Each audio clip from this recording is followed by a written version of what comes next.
Shalom semuanya, saudara-saudara, bapak-bapak, ibu-ibu, saudara terkasih dalam Tuhan. Shalom. Bukan hati kita di dalam ibadah kita pada sore hari ini. Mari kita saat teduh sesaat.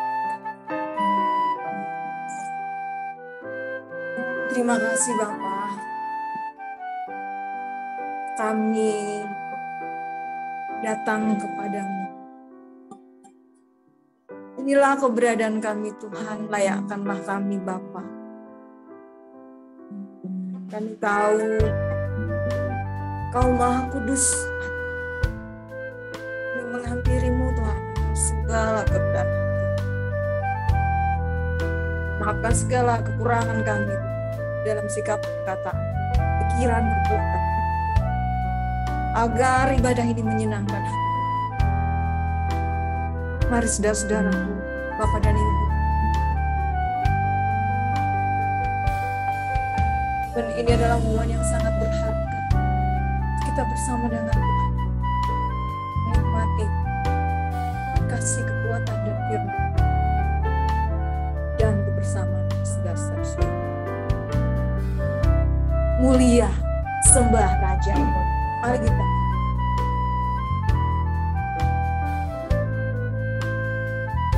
Mulia sembah Raja.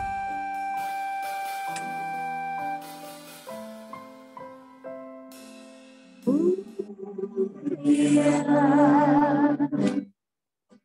sembah Raja, mulia bagi Yesus, puji Allah dan kuasa. Mulia, mulia Tuhan kami. Mulia, agung kerajaan dari surga. Dari surga datang untuk mulia sembah Raja mulia Tuhan kita Yesus. Mulia sembah Raja mulia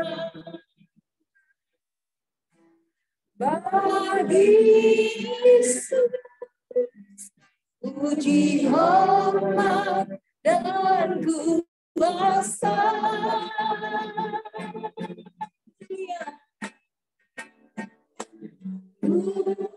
Agung kerajaan kita Yesus, agung kerajaan dari surga Yesus. Dari surga datang untuk selamanya, dipuji, ditinggikan kita, dipuji, ditinggikan namanya Yesus. Hormat dan muliakanlah Yesus Raja.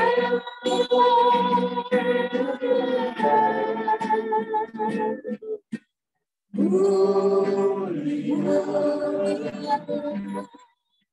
sembah Raja mulia. Dia telah mati, dibangkitkan jadi. Saudaraku yang terkasih, kita tahu kita bukan sekedar berliturgis, tapi sungguh ini adalah hal yang sangat indah, bisa mendekat kepada Tuhan, bisa mempergunakan waktu ini. Mari kita bersyukur. Roh Kudus pimpin kami, agar ibadah ini menyenangkan hatimu.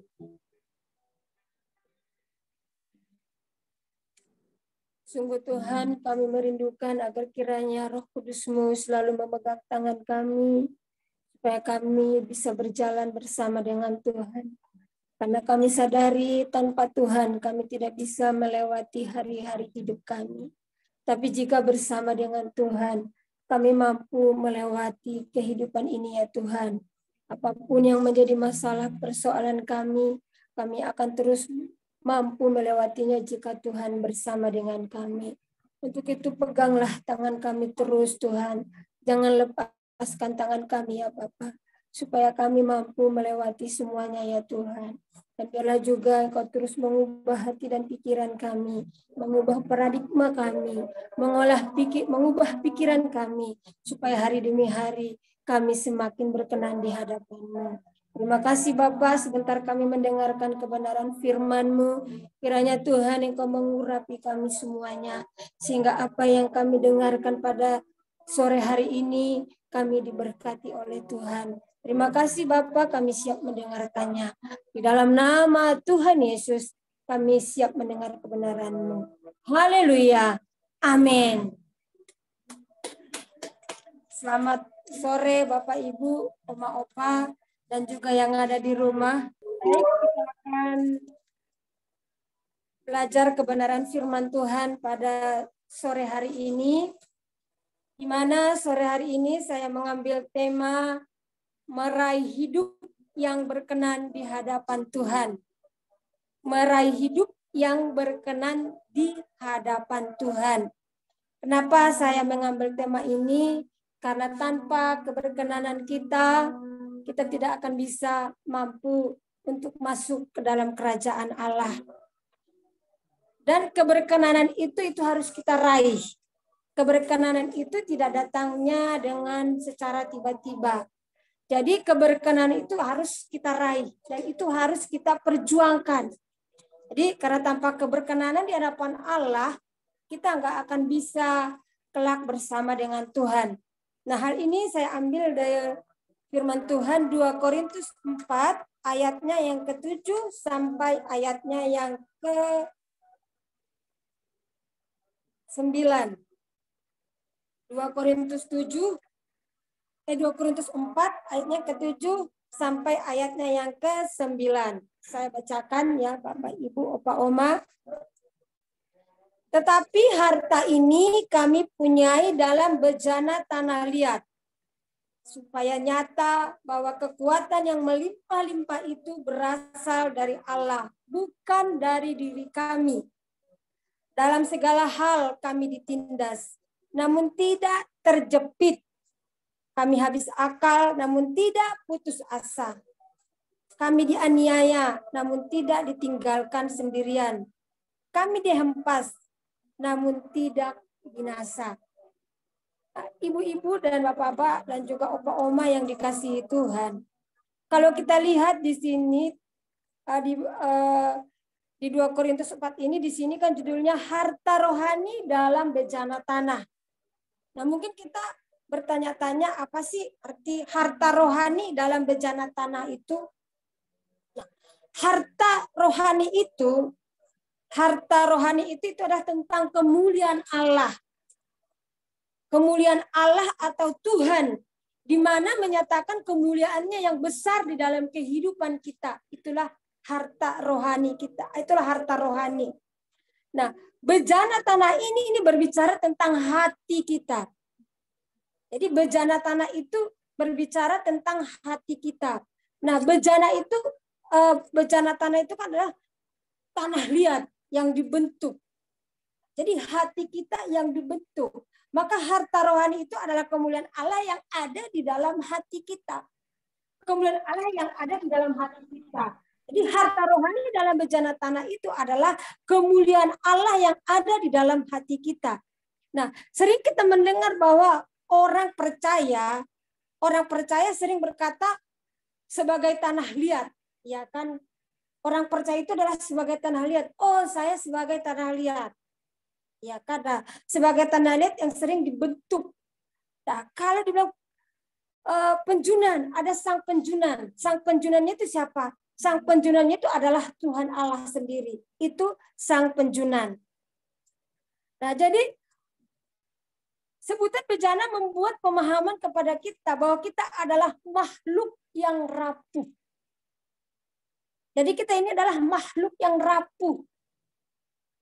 Jadi makhluk yang rapuh tanpa ada Tuhan, tanpa ada kemuliaan Allah tadi. Kita ini adalah makhluk yang rapuh dan tidak berdaya. Maka dikatakan tadi bejana. Bejana itu kan rapuh. Coba kalau dipecahkan, dijatuhkan, dia akan hancur berkeping-keping. Tetapi kenapa dia juga bisa lagi dibentuk? Ya kan? Lebih lagi kita lihat itu bisa dibentuk lagi. Maka jadi kita ini adalah makhluk yang rapuh. Makhluk yang tidak berdaya. Tapi karena ada Tuhan, ada Sang Penjunan, yang walaupun kadang kita hancur, kita akan bisa lagi dibentuk. Jadi karena Allah lah yang akan bisa membuat kerapuhan kita itu sehingga kita menjadi kuat, Bapak Ibu. Nah, Bapak Ibu yang dikasihi Tuhan, ayat ini menyinggung kepada kita. Ayat ini menyinggung kepada kita bahwa di dalam diri kita ini ada dua unsur. Di dalam diri kita ini ada dua unsur yang sebagai kita tadi adalah makhluk rapuh, tidak berdaya, tapi oleh karena kekuatan Allah, kekuatan Sang Penjunan yang memberi kekuatan bagi kita, sehingga kita punya kekuatan, punya keberdayaan. Nah, ada dua unsur, yaitu unsur jasmaniah atau lahiriah.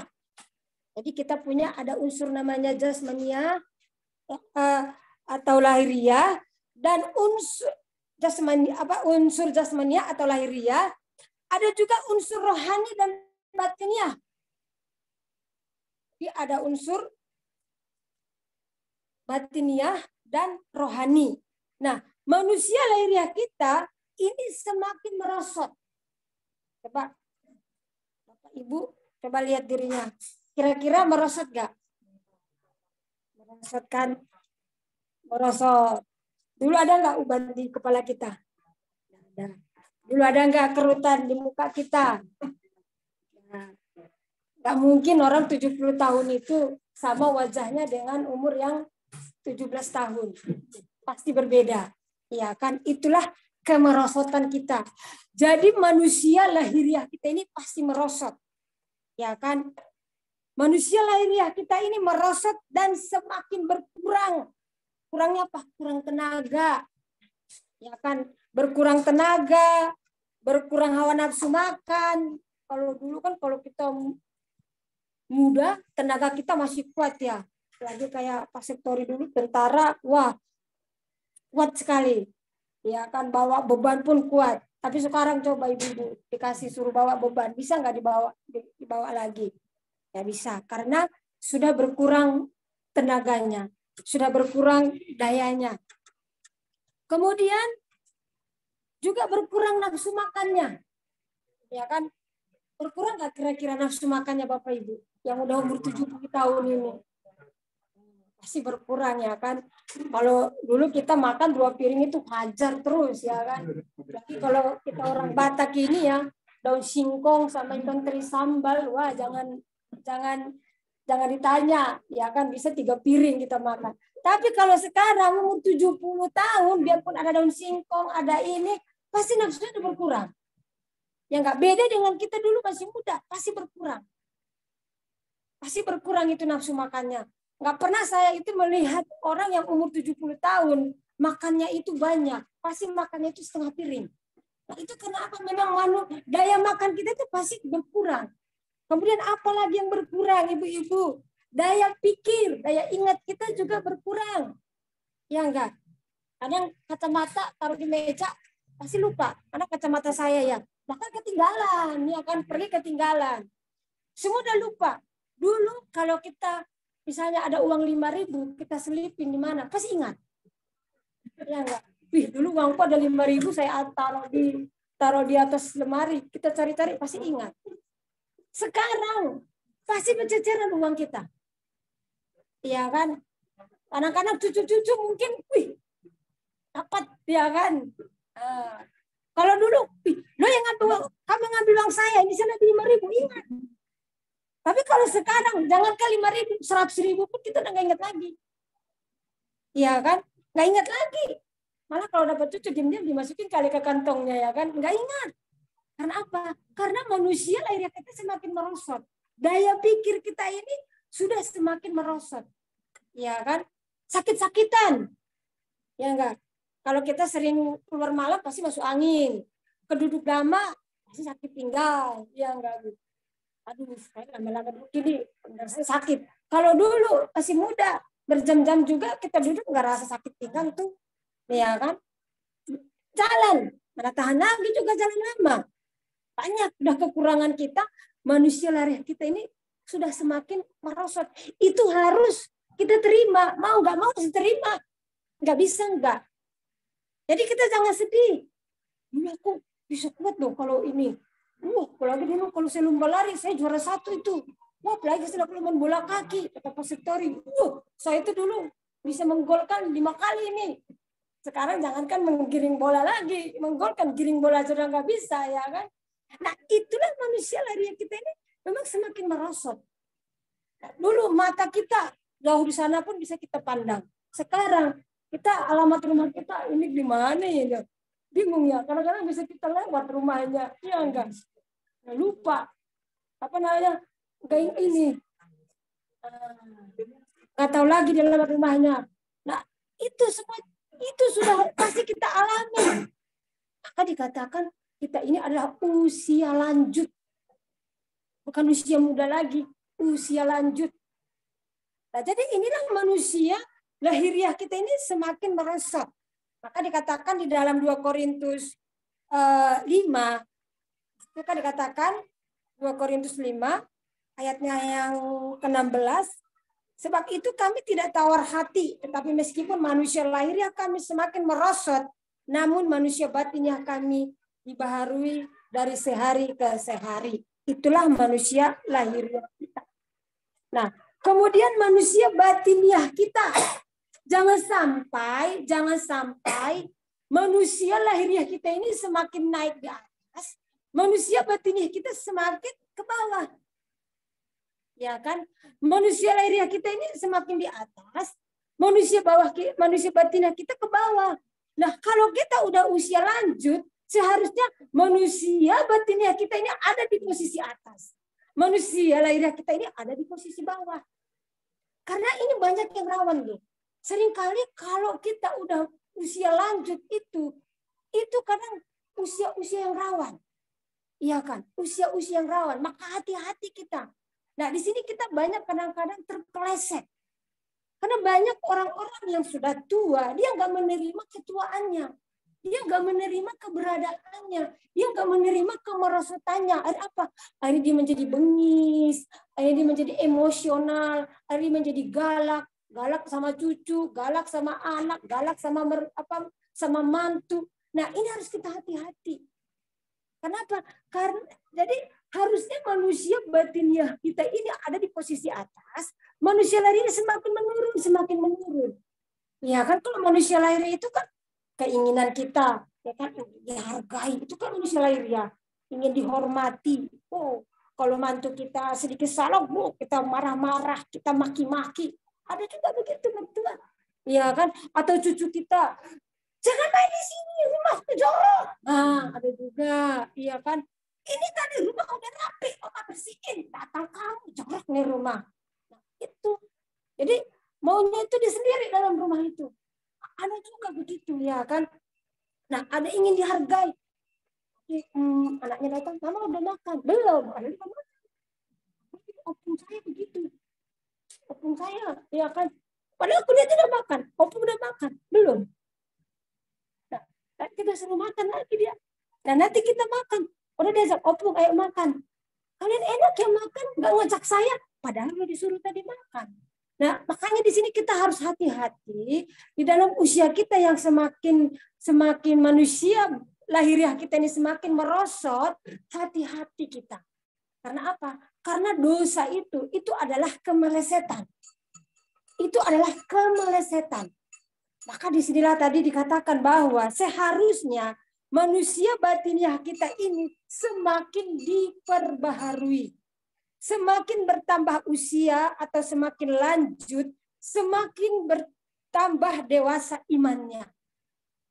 Semakin bertambah dalam pengenalan pribadi akan Tuhan. Itulah kita. Semakin lanjut umur. Jadi bukan semakin lanjut umur, kita semakin merosot, harusnya semakin naik. Kadang-kadang orang, ayo ke gereja, aduh capek, atau kita baca kita, udah malas. Nah jangan, jadi kita harus terus semangat, kita harus terus giat mencari Tuhan di usia-usia kita seperti ini. Nah, jadi ini hati-hati ya, Opa Oma. Saya ini bukan maksudnya itu mengajari, tapi hati-hati. Karena apa tadi? Karena kita harus sempurna di hadapan Tuhan. Sedikit saja kita meleset, waduh kita bahaya. Apalagi kita orang di suara kebenaran ini. Sudah banyak mendengar kebenaran. Banyak mengerti, banyak dituntut. Ya kan? Banyak mengerti kebenaran, banyak yang dituntut. Maka kita harus hati-hati. Dari kita berbicara, dari kita bersikap, semua kita harus hati-hati. Jangan sampai kita menutup mata nanti Tuhan tidak mengenal kita. Nah, jadi manusia lahiriah merosot, manusia batiniah diperbarui. Jadi manusia batiniah kita harus dalam posisi yang ada di atas. Manusia lahiriah kita ada posisi di bawah. Jangan sampai terbalik, lahiriah kita yang tinggi, batiniah kita yang di bawah. Amin, Bapak Ibu, Oma. Bagaimana kita bisa meraih hidup yang berkenan di hadapan Tuhan? Yang pertama, jangan putus asa. Yang pertama, jangan putus asa. Saya percaya di usia Opa Oma ini banyak masalah. Banyak persoalan yang dihadapi. Masalah menantu, masalah anak, masalah cucu. Ya kan? Mungkin kadang-kadang rumah tangga anak kita yang berantakan, itu kan masalah buat kita juga ya Opa Oma ya. Kita bermasalah rumah tangganya, masalah bagi kita. Cucu-cucu kita, masalah juga bagi kita. Apalagi sekarang ini cucu-cucu kita, mereka ada di tengah-tengah dunia yang semakin jahat. Ya kan, maka tadi waktu kita di mobil sharing-sharing tadi, masalah anak-anak remaja, nah ini bahaya. Karena apa? Karena pengaruh kecanggihan zaman ini. Pengaruh teknologi yang canggih ini. Harus hati-hati. Ya kan, apalagi kalau cucu-cucu kita ada yang remaja, yang masih cewek lagi. Wah, ini kan masalah juga buat Opa Oma ya. Kalau mereka salah pergaulan, kan masalah. Nah, di sini banyak masalah, banyak persoalan yang dihadapi Opa Oma. Ya kadang-kadang juga kita ingin tenang di rumah. Tiba-tiba anak bawa anak. Bu, titip ya anak saya. Wah, ya kan, titip cucu. Ini kadang-kadang kan menjadi masalah buat kita. Waduh, dulu juga saya sudah ngurusin anak, sekarang ngurusin cucu lagi. Saya jadi nggak bisa kemana-mana ini. Ya kan? Nah, jadi ini jangan menjadi masalah bagi kita.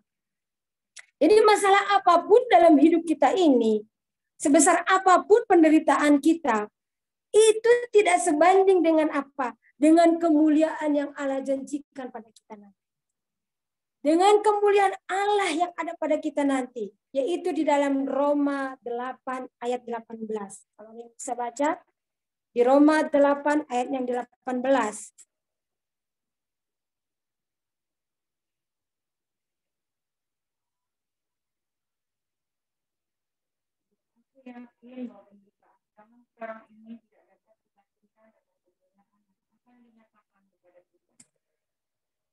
Ya, jadi penderitaan kita ini tidak sebanding dengan kemuliaan yang Allah berikan nanti kepada kita.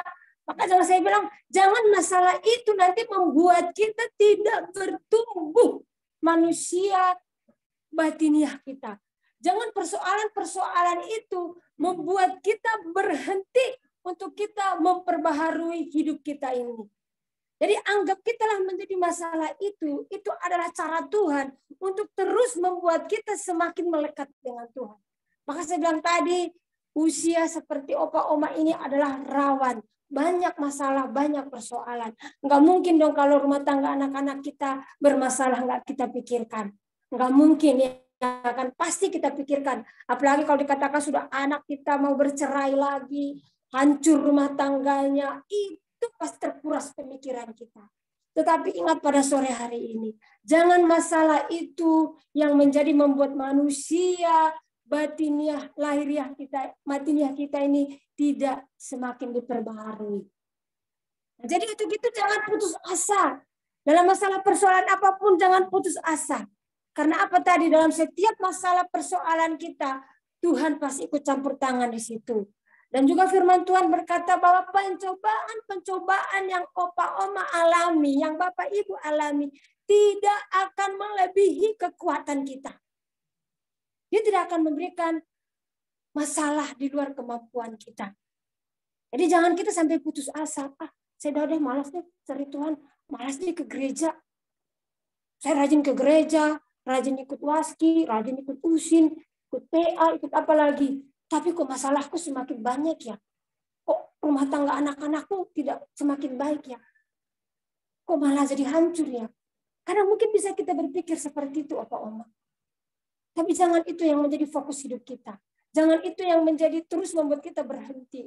Tetapi kita harus terus berjuang, kita harus terus berjalan. Yakinlah kalau kita menyerah pada Tuhan, Tuhan akan memberikan kemampuan, kekuatan bagi kita untuk melewati semua. Jangan sampai kita nanti menutup mata kita hidup dalam persoalan, kita hidup dalam masalah. Jadi masalah itu jangan menjadi berhala bagi kita. Karena memang iblis tahu, karena apa? Karena waktu kita semakin dekat, maka dia juga semakin gencar untuk menghancurkan. Iya kan? Ya walaupun memang kematian itu kan bukan hanya untuk yang 70 tahun ke atas. Ya kan? Kematian itu juga bisa untuk saya. Ya kan? Walaupun saya masih 50. Bisa juga terjadi.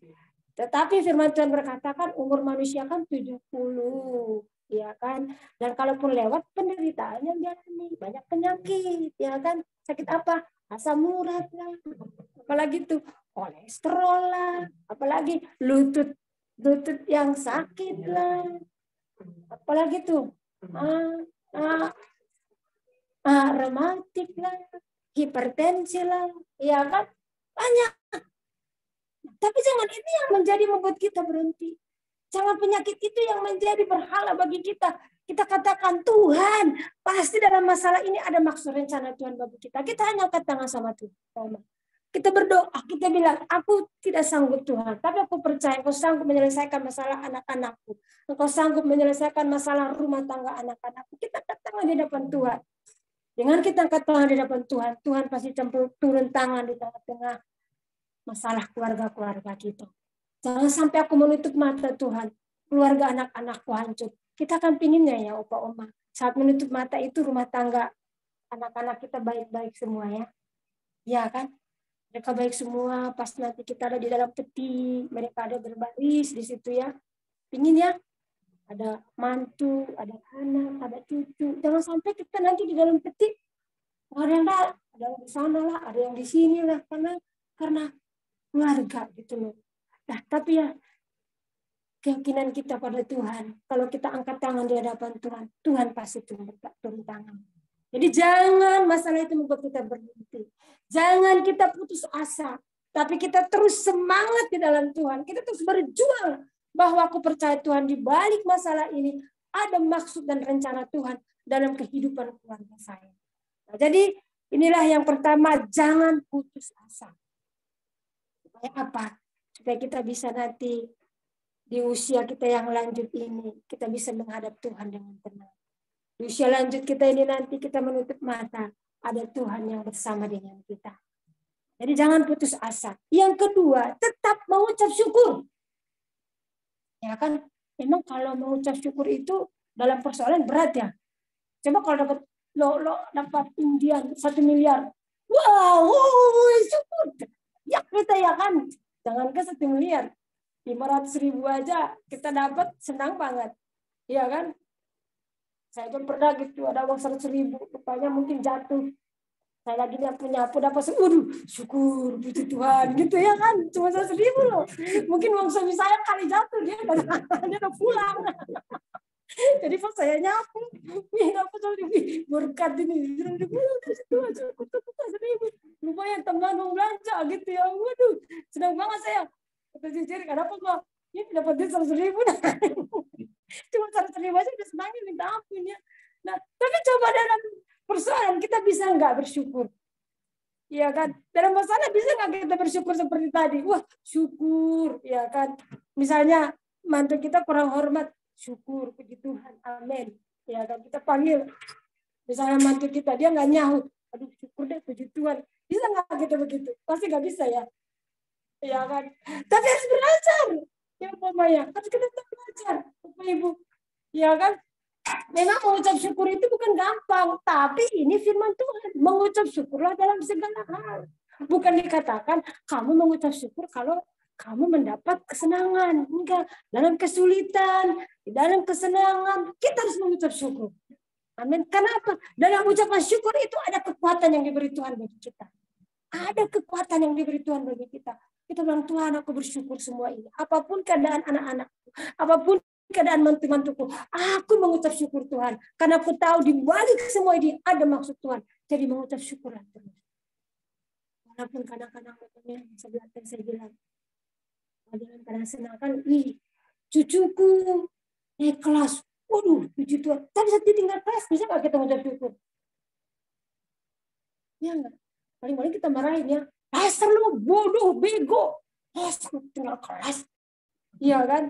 Tapi kalau dia, juara 2 lu, iya kita senang ya. Tapi saat dia enggak, ini naik kelas bisa enggak?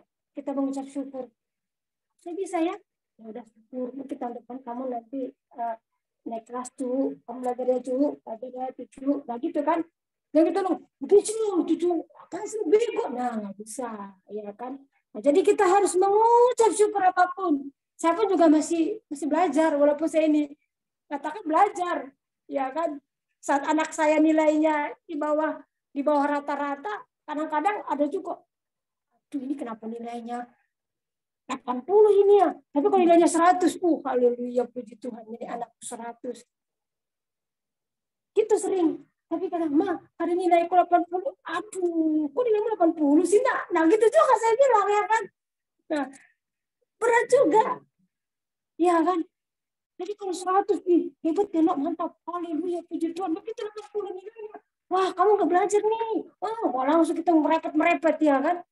Nah, jadi memang saya bilang tadi, mengucap syukur itu tidak mudah di saat kita sedang dalam persoalan. Di saat kita tidak diharapkan banyak masalah, banyak persoalan, itu nggak gampang mengucap syukur. Tapi ini ada firman Tuhan katakan, mengucap syukurlah dalam segala hal. Amin, Bapak Ibu. Itu kita bisa lihat dalam 1 Tesalonika 5 ayat 18. 1 Tesalonika 5 ayat 18. Sudah dapat 1 Tesalonika 5 ayat 18. Ya, syukurlah dalam segala hal, sebab itulah yang dikehendaki Allah di dalam Kristus Yesus bagi kamu. Nah, jadi mengucap syukurlah dalam segala hal.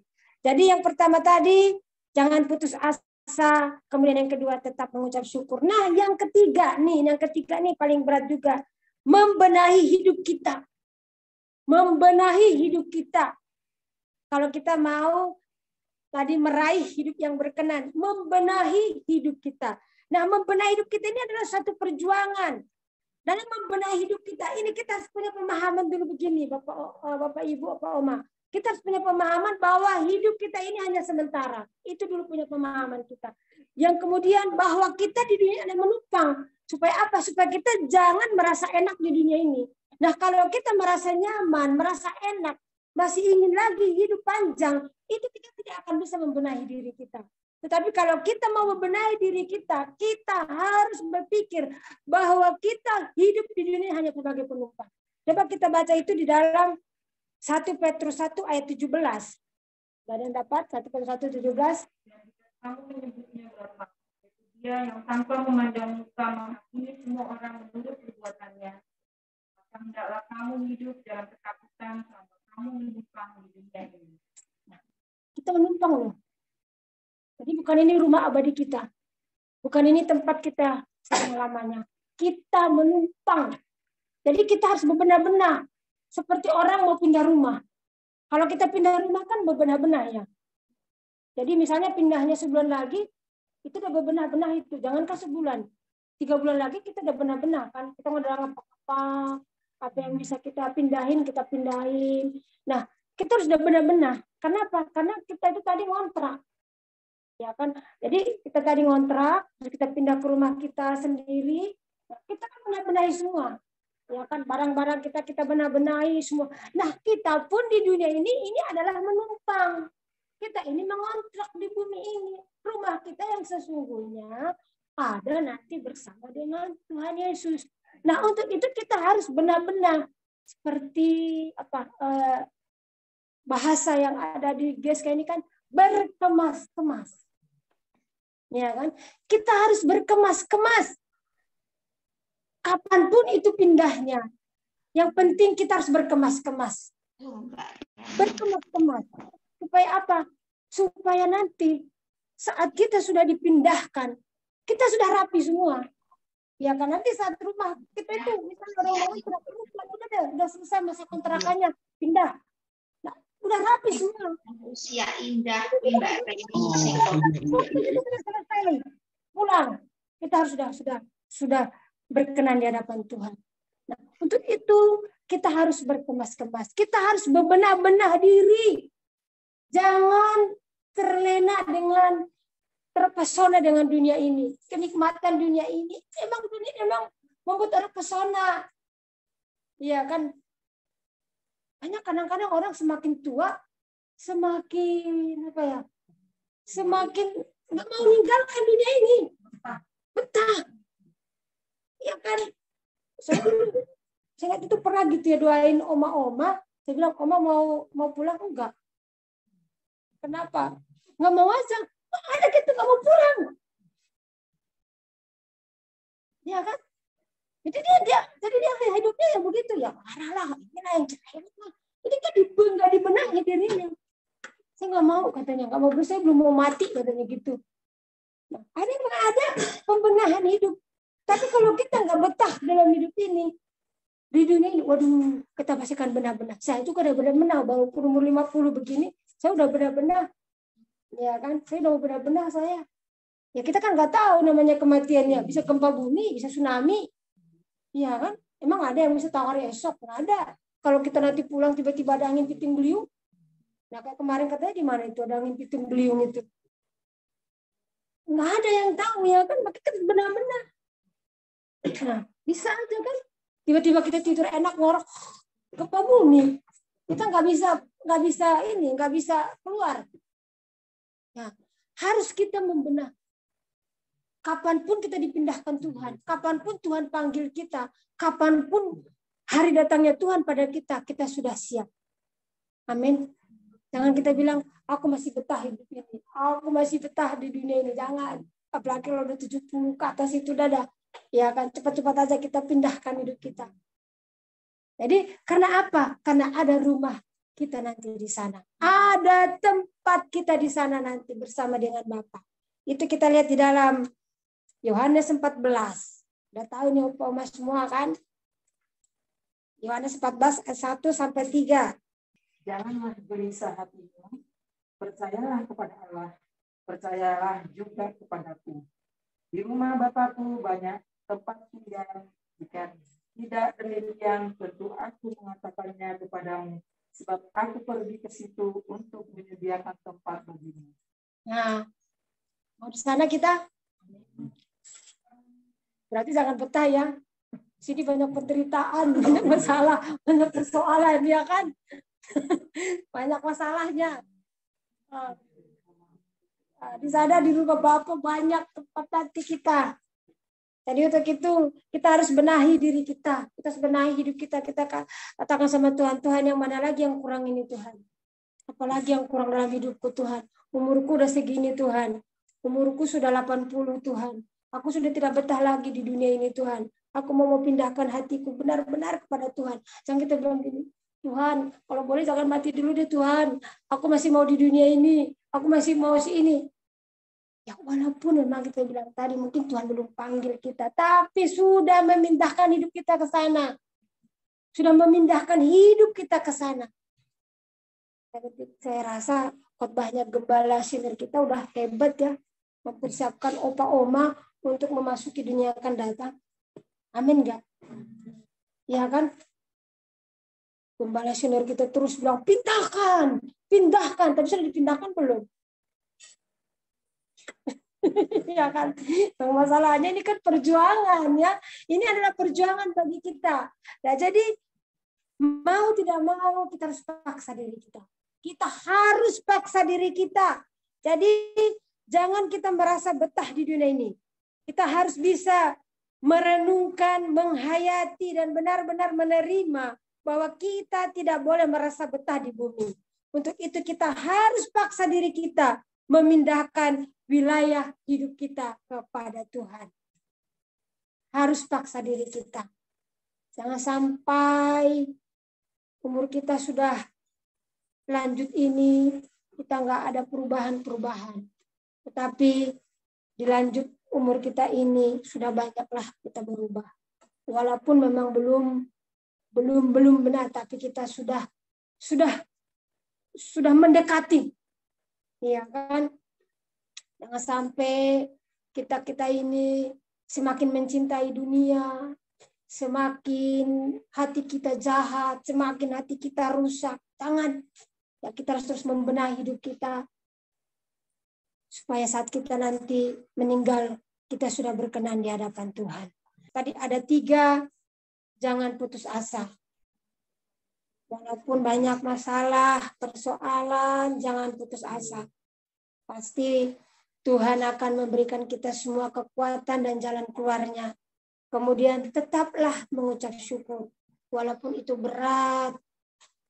Ya kan, dalam keadaan kondisi sekarang ini kan kondisi yang semakin sulit, ya kan. Apalagi kan opa oma ini udah nggak bekerja lagi. Ya kan, kalau dulu kan punya gaji, punya uang, ya kan. Sekarang apa? Sekarang kita nggak ada kerja. Mungkin hanya dapat pemberian dari anak. Ya kan, kalau dulu kita habis gesit ya.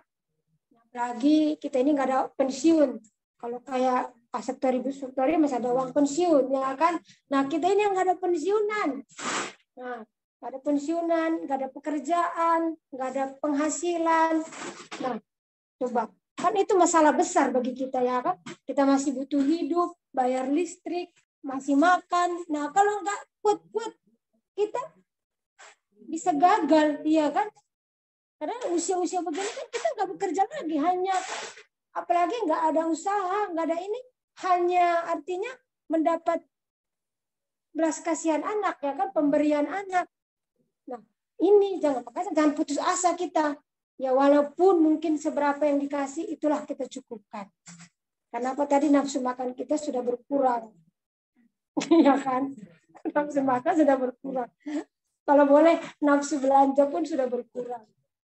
Amin. Jadi mari Pak Oma kita terus berjuang.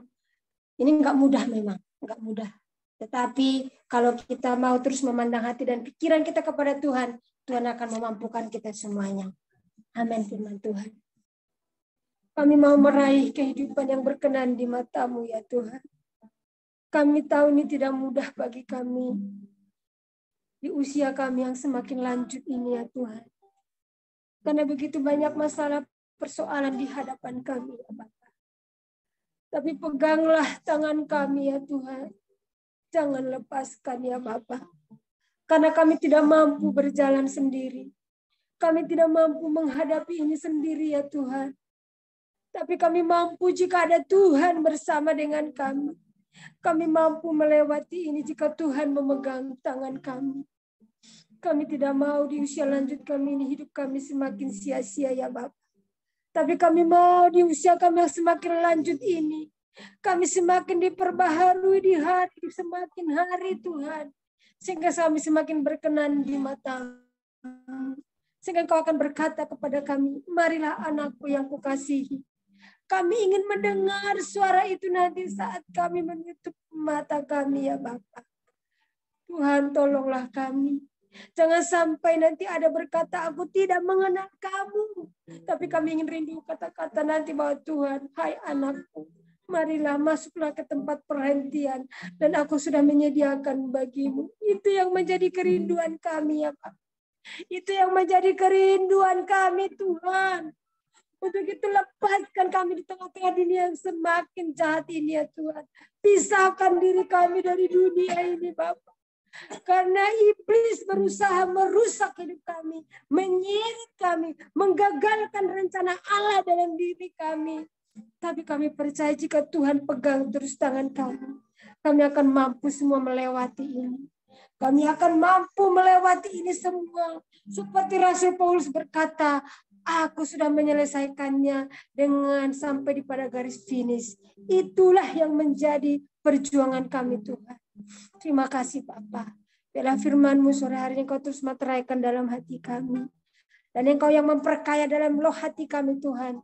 Sehingga kami semakin tunduk, semakin berkenan di hadapan-Mu. Terima kasih Bapa, terpuji termulialah Engkau. Di dalam nama Tuhan Yesus, kami telah berdoa dan mengucap syukur. Haleluya. Amin.